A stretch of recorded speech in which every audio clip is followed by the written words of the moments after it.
ओम साईराम। सत्य छुपता नहीं। एक बार अकबर के दरबार में चोरी हो जाती है और जिस वक्त ये चोरी होती है दरबार में 4 सिपाही पहरा दे रहे होते हैं।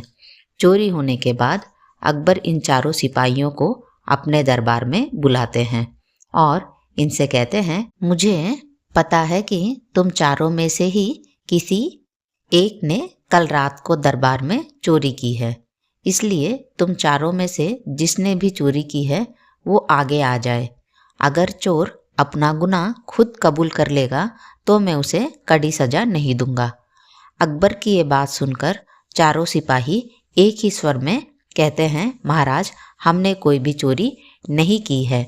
जिस वक्त अकबर चोर का पता लगाने की कोशिश में लगे होते हैं उस समय दरबार में बिरबल भी मौजूद थे और वो इन चारों सिपाहियों की बातों को सुन रहे होते हैं।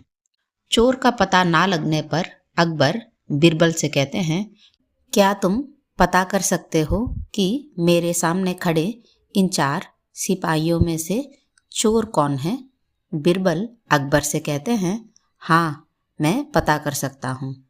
आप बस मुझे एक रात का समय दे दे।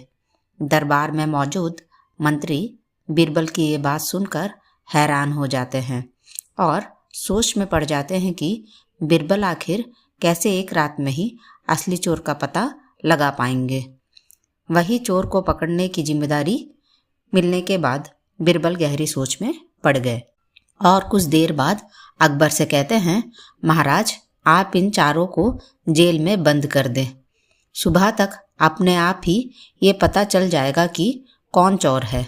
बिरबल की ये बात सुनते ही अकबर उनसे पूछते हैं, आखिर कैसे ये पता चल सकेगा कि चोर कौन है? बिरबल कहते हैं, मेरे पास कुछ जादुई लकड़ियाँ हैं जो इन चारों को देने वाला हूँ। जो भी चोर होगा उसकी लकड़ी अपने आप 3 इंच छोटी हो जाएगी।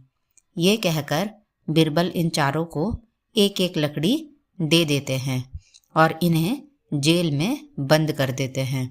सुबह होते ही बिरबल इन चारों को लकड़ी के साथ दरबार में बुलाते हैं और इन चारों को दी हुई लकड़ियाँ इनसे वापस ले लेते हैं। इन चारों में से एक सिपाही की लकड़ी छोटी होती है और बिरबल तुरंत उस लकड़ी को देखकर बता देते हैं कि ये चोर है और सिपाही उस व्यक्ति को पकड़कर जेल में डाल देते हैं।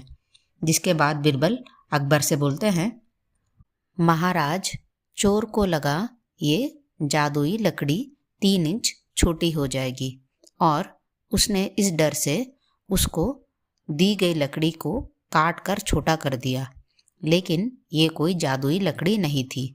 बिरबल की ये बात सुनकर अकबर खुश हो जाते हैं और बिरबल की चतुराई की तारीफ करते हैं। सीख, इंसान चाहे कितनी भी कोशिश कर ले लेकिन सत्य कभी नहीं छुपता और सबके सामने आ ही जाता है। इसलिए जीवन में कभी भी झूठ ना बोले और सदा सही रास्ते पर चले। ओम साईराम। बाबा कहते हैं, तुम्हारे मन का कुछ नहीं हो रहा है तो समझ लेना अब ईश्वर की मर्जी से हो रहा है और वो आपको बेहतर ही देंगे। सबका मालिक एक।